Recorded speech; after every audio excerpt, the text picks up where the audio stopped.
네, 식사 기도를 할 때는 우리가 메뉴를 바꿔달라고 기도하지 않습니다. 맞죠? 예를 들면 식사 기도하면서 하나님 이 삼겹살을 소고기로 바꿔주세요 이런 기도 잘 하지 않습니다. 그냥 삼겹살 그 자체를 감사하면서 그것을 받아들이는 것이죠. 그래서 신앙은 일상에 대한 태도와 자세를 회복시킵니다. 왜냐하면 감사하게 하니까. 그래서 우리의 삶 가운데 일상이 회복되려면 감사가 회복돼야 됩니다. 오늘은 맥주 감사 주일이죠. 그래서 이 맥주 감사 주일을 통해서 일상에 대한 우리의 자세와 태도가 달라지고 우리의 일상이 회복되는 놀라운 일들이 일어나기를 소망합니다. 혹시 식기도할 때 그렇게 기도하시는 분 없죠? 하나님 이 삼겹살 눈 뜨는 순간 소고기로 바꿔주십시오. 그렇게 기도하는 사람 없는 줄로 알고 있습니다. 그래서 일상을 어떻게 받아들일 것인가에 대한 고민, 그것에 대해서 감사, 그것에 대해서 회복, 이것을 경험할 수 있기를 소망합니다. 오늘 누가복음 17장 말씀은 예수님께서 바리새인 집에서 같이 식사를 하십니다. 그 식사를 하면서 그들 사이에서 일어나는 사건과 대화들이 기록되고 있습니다. 참 재밌는 내용들이 17장에 담겨져 있는데 오늘 본문 말씀을 통해서 같이 영적인 진리들을 나누도록 하겠습니다. 식사 자리는 매우 중요하지 않습니까? 예를 들면 고종이 식사를 할 때, 고종 황제가 식사를 할 때는 항상 다른 사람이 차려주는 음식은 먹지 않았습니다. 누가 차려주는 음식만 먹었냐면 언두우드 선교사님의 아내가 차려주는 음식만 먹었습니다. 독사할 때는. 그래서 그 선교사님의 아내가 항상 식사를 준비해서 이 식사를 금고 안에 넣어놓고 그리고 이 금고 안에 있는 것을 고종이 꺼내어서 그것을 먹었었습니다. 결국에는 안타깝게도 이 고종 황제가 독살로 죽었죠. 네, 그래서 이 식사라는 것은 사실은 생명과 관련이 있습니다. 그리고 현대 시대에서는 누구와 식사하는지에 따라서 품격이 달라집니다. 품격과 관련이 있습니다. 그리고 워렌 버핏이라는 사람과 같이 식사하면 그것이 하나의 뭐가 됩니까? 경제력이 됩니다. 그래서 돈과 관련이 있는 것입니다. 식사하는 자리는 그냥 좋은 음식 먹고 그냥 이야기하고 대화하는 것으로 끝이 나는 것이 아니라 생명을 결정할 때가 있고 품격을 결정할 때가 있고 경제적인 것을 결정할 때가 있다는 것입니다. 유대인들에게도 식사 자리는 매우 중요했습니다. 유대인들의 식탁의 자리는 아무나 참여하지 못했습니다. 이방인이나 여자나 경제적으로 어려운 자들 그리고 종들은 유대인들의 식탁에 함께 참여하지 못했습니다. 오늘 본문 말씀 15절에 보면 그런 모습들이 나타납니다. 15절 우리 함께 보도록 하겠습니다. 15절 함께 읽겠습니다. 함께 먹는 사람 중에 하나가 이 말을 듣고 이르되 무릇 하나님의 나라에서 떡을 먹는 자는 복되도다 하니. 아멘. 여러분 지금 식사를 하고 있는데 이 식사 자리의 특징은 바리새인들이 모여 있습니다. 종교 지도자들이 모여 있고 그 자리에 그들과 조금 대화가 통할 것 같은 랍비 그리고 사람들이 추종하는 예수님이 그 자리에 오셨습니다. 그러니까 이 바리새인들은 어떤 마음을 가졌냐면 이야 네 죄송합니다. 네, 이곳이 바로 하나님의 나라구나. 이 아무나 참여할 수 없는 고위 관리들, 우리 바리새인들 그리고 우리와 격이 조금 어울리는 예수님이 참여한 바로 이곳이 하나님의 나라구나. 이곳에 일어나는 이 하나님 나라의 식탁이 복되도다 이렇게 설명하고 있습니다. 다른 말은 어떤 말입니까? 종들이 오면 가난한 자가 오면 장애인이 오면 이것은 하나님 나라 식탁이 아니라는 말이기도 합니다. 우리들끼리만의 식탁, 우리가 잘 먹고 잘 이야기하고 잘 대화하고 우리끼리 잘 지내는 이 우리끼리들만의 이 식탁이 바로 하나님의 나라를 위한 식탁, 하나님 나라의 그 아름다운 식탁, 천국의 식탁, 그 천국에 가서 우리가 먹을 때도 우리끼리 먹듯이 이 땅에서도 우리끼리 같이 먹는 이 식탁, 이것이 바로 하나님 나라구나 이렇게 설명하는 것이 바로 오늘 본문 말씀입니다. 여러분 이것을 이해하려면 유대인들이 가지고 있는 초대의 문화를 알아야 됩니다. 유대인들이 가지고 있는 초대의 문화는 뭐냐면 상호 초대의 습관이 있습니다.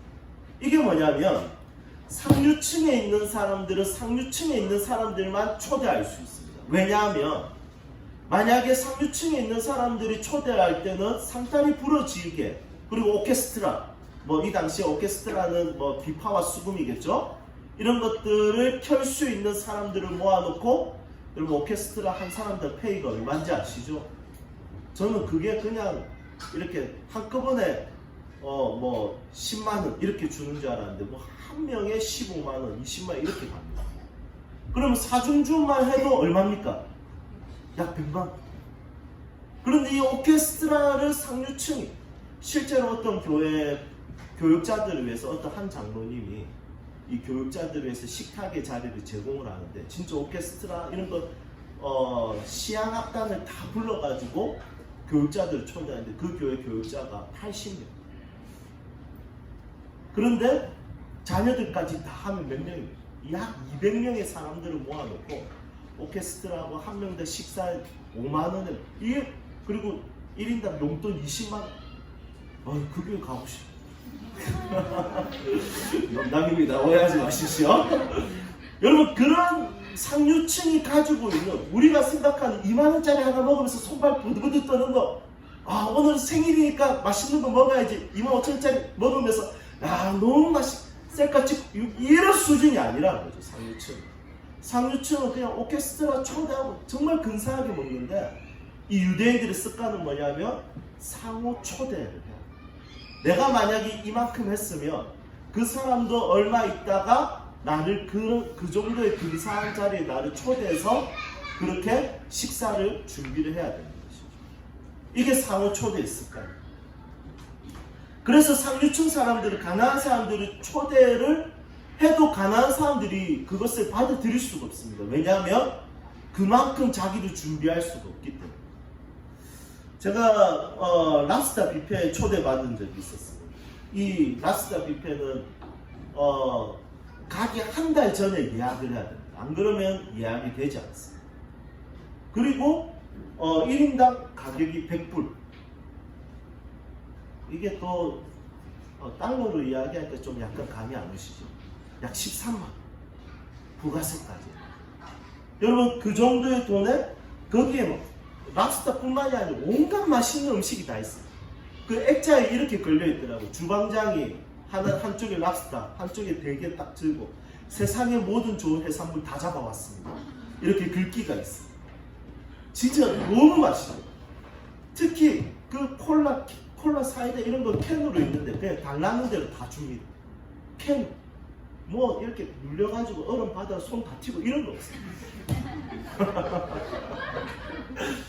그리고 디저트 기가, 망고를 직접 그 자리에서 잘라가지고 이렇게 깎아서 잘라주는데, 망고를 제가 10개를 잘라달래요. 10개를 다 잘라가지고 다 갖다 줘요. 그렇게 먹은 망고가 3명이서 70개. 너무 맛있더라고요. 70개를 3명이서 1인당 20개씩 그냥 주님 오실 때까지 망고를 안 들어가도 그냥 쑤셔 넣었어요. 이렇게. 너무 맛있더라고요. 여러분, 어떤 식탁 자리는 오마카세 1인분이 20만. 여러분, 이런 데 초대받으면 너무 부담스러웠어요. 왜냐하면 저는 그 사람을 그것을 초대할 수 없거든요. 어차피 내가 먹은 것은 이거 곧 다 배설물로 나오지 않습니다. 남는 것도 아니고. 그런데 내가 그 사람을 다시 초대하기에는 그만큼의 영향이 되지 않아서 부담스러울 때가 있습니다. 그래서 개인적으로 상호 초대 습관에 대한 부담감이 무엇인지 저도 알고 있습니다. 여러분, 우리 기억했으면 좋겠습니다. 부자들만의 식탁에 내가 참여하는 것, 유명한 자들만의 식탁에 참여하는 것, 아니면 나와 성격이 잘 맞는 사람들만의 식탁에 내가 참여해서 즐기는 것, 여러분, 그것이 하나님 나라의 식탁이 아니라는 것입니다. 하나님 나라의 식탁은 어울리지 않는 사람이 함께 초대받는 식탁이 복된 식탁입니다. 그런 식탁이 예수님이 차리는 식탁이시고, 그런 식탁이 하나님께서 기뻐하시는 식탁이라는 것입니다.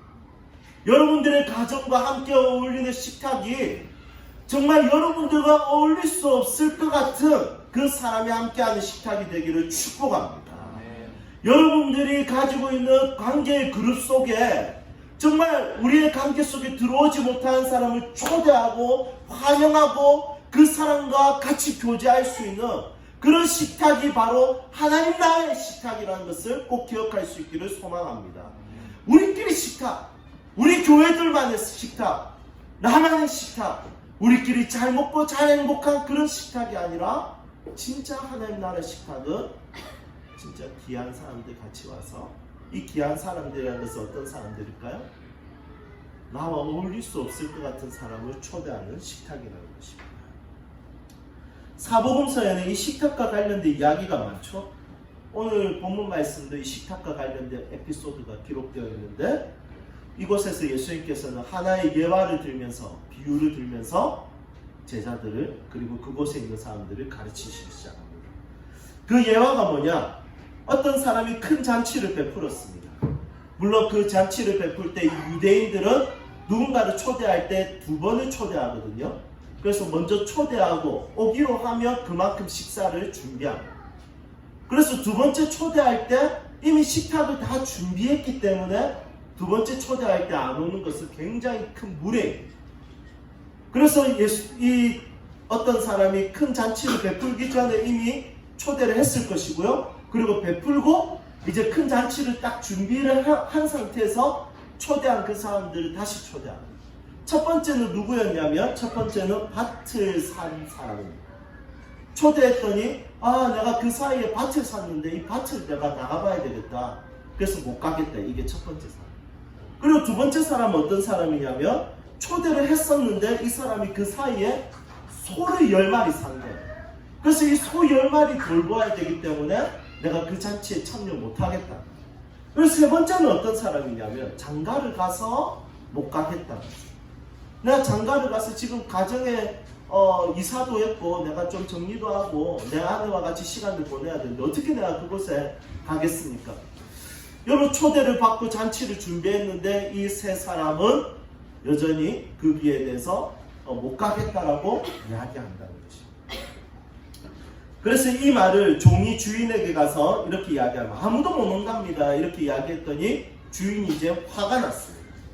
그래서 주인이 종들에게 말합니다. 거리로 가, 골목으로 가, 그리고 가서 가난한 자와 몸 불편한 자와 시각장애인들과 지체장애인들을 다 데리고 와. 그리고 식탁이 남으면 너희들이 울타리 쪽이나 길가나 아니면 외곽 지역에 가서 아무 사람이든지 강권해서 다 데리고 와서 내 집을 채워. 이렇게 예수님께서 말씀하십니다. 이제 예수님이 이 말씀을 통해서 이 식탁의 자리는 누가 채워지는 자리입니까? 아무나 올 수 있는 자리가 되었습니다. 그곳이 바로 하나님 나라의 식탁입니다. 여러분, 하나님 나라의 식탁은 가난한 자와 몸 불편한 자와 시각장애인과 지체장애인, 그리고 그 누구도 참여할 수 있는 공간이 예수님의 식탁이라는 것을 이야기합니다. 그렇다면 지난 6개월을 돌아보면 모든 것이 하나님의 은혜입니다. 내 계획, 내 뜻보다 그분은 더 크고 더 놀랍게 이루셨습니다. 그리고 나는 감당할 수 없는 여러 가지 어려움들이 있었고, 그리고 진작에 무너졌을 것 같았지만 지금까지 버티고 있었습니다. 너무 감사한 것이, 모든 것이 그분의 은혜였습니다. 하지만 감사하게도 내가 몸 불편한 자고, 내가 가난한 자고, 내가 갈급한 자고, 내가 애통한 자인데 예수님께서는 나를 강권하여 주님의 자리에 초대하셨다는 것입니다. 요한복음 21장에 보면 부활하신 예수님께서 갈릴리에서 밤새도록 물고기를 잡는 자들에게 이렇게 이야기합니다. 배 우편에 그물을 던져라. 그랬더니 물고기를 많이 잡았습니다. 그리고 제자들이 예수님인 줄 알고, 특히 베드로가 우통을 벗고 물에 뛰어들어가서 예수님 이러면서 물가로 그 제자들이 나옵니다. 그때 예수님께서 무엇을 하셨습니까? 예수님은 이미 준비해 놓으신 숯불이 있었습니다. 그 숯불에다가 물고기와 떡을 올려 놓으셨습니다. 여러분, 이 물고기와 떡 그냥 먹어도 맛있는데 숯불에 또 숯향이 나게 이렇게 굽고 계셨습니다. 그리고 예수님께서 뭐라고 하냐면 조반을 먹어라. 여러분, 이 아침밥을 차려준다는 것 자체가 사랑이지 않습니까? 남편과 아내의 사랑은 보통 아침밥으로 확인할 수 있습니다. 또 부모의 사랑은 뭘 통해서 확인할 수 있습니까? 자녀에 대한 아침밥으로 확인할 수 있습니다. 종종 우리 한결이 이래가 밤에 화나게 할 때가 있어요. 특히 한결이는 밤에 잠을 잘 안 자려고 해요. 둘째, 셋째는 시간 딱 되면 졸려하고 들어가는데 첫째는 진짜 열받게 해요. 11시가 되고 빨리 자야지 하면 뭐라고 하냐면 아빠 왜 꼭 자야 돼요? 이거 자꾸 물어봐. 그래서 진짜 영원히 재우고 싶어.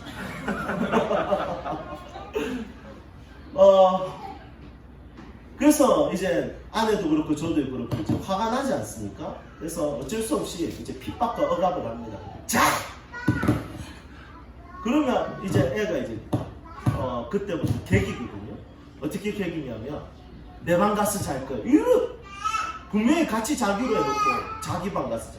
그리고 자기 방에서 책 조금 더 읽고 자. 그 진짜 그때 책도 다 찢어버리고 싶고 진짜 열받아요 진짜. 그런데 이 애가 잘.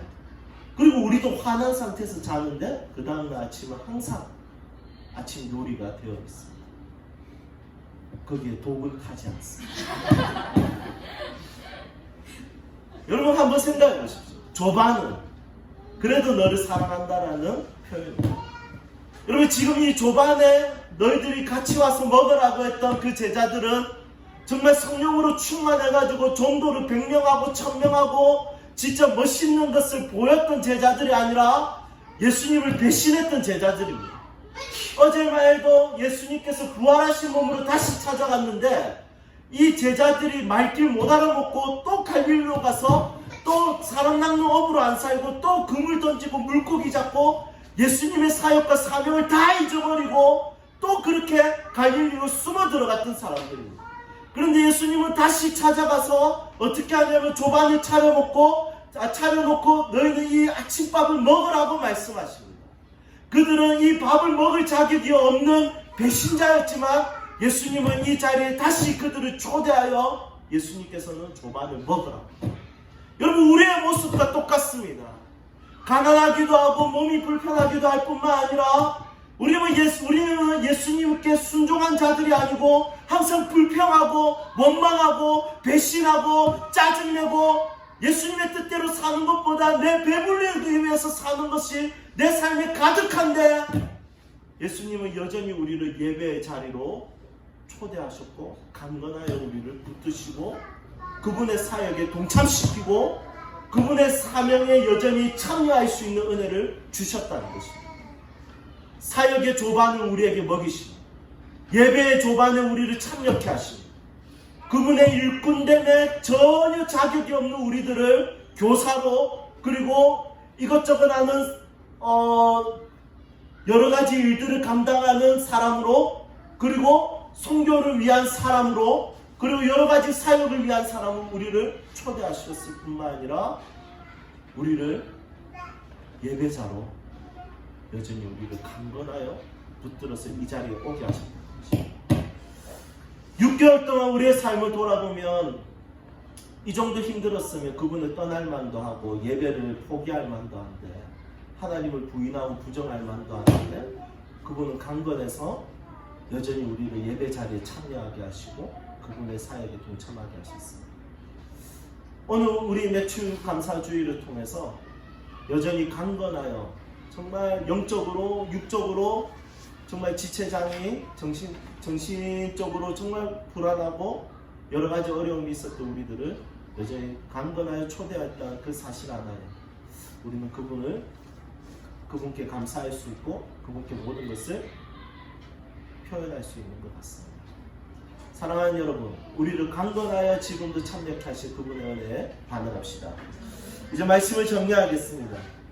얼마 전에 저희 첫째 아들이 나에게 예배는 시간 낭비예요 했던 그 말을 같이 나눈 적이 있었습니다. 하지만 저는 너무 감사합니다. 왜냐하면 저 녀석의 아빠가 목사이기 때문에 시간 낭비 같은 예배지만 쟤들은 예배에 올 수밖에 없습니다. 하나님이 쟤들 놓칠까봐 강건하여 아빠를 목사로 부르셨고 저 아이를 하나님께서 그래도 시간 낭비 같은 예배이지만 그 예배라도 받으시기 위하여 하나님께서 그 아이를 부르시고 예배를 받으신다는 것에 감사하고 있습니다. 하나님은 절대로 우리를 놓지 않으시고 하나님 끝까지 우리를 강하게 권하고 강하게 설득하십니다. 진작에 신앙을 떠나버릴 사람이고 진작에 예배를 안 드릴 사람인데 진작에 그분의 사역에 참여를 전혀 안 할 사람인데 그분은 강하게 권하고 강하게 설득하여 지금까지 우리를 이곳까지 이끌고 오셨습니다. 그분은 앞으로도 우리를 그 누구의 손에서 빼앗기지 않을 것입니다. 왜냐하면 그분의 손은 힘이 빠지지 않기 때문에 끝까지 우리를 강건하여 예배의 자리에 참여케 하실 것이고 강건하여 그분의 영광스러운 하나님의 일에 우리를 참여케 하실 것입니다. 여전히 그렇게 오셨고 남은 하반기도 그렇게 하실 그분을 송축하고 찬양합니다. 아멘입니까? 네. 우리 함께 찬양합시다.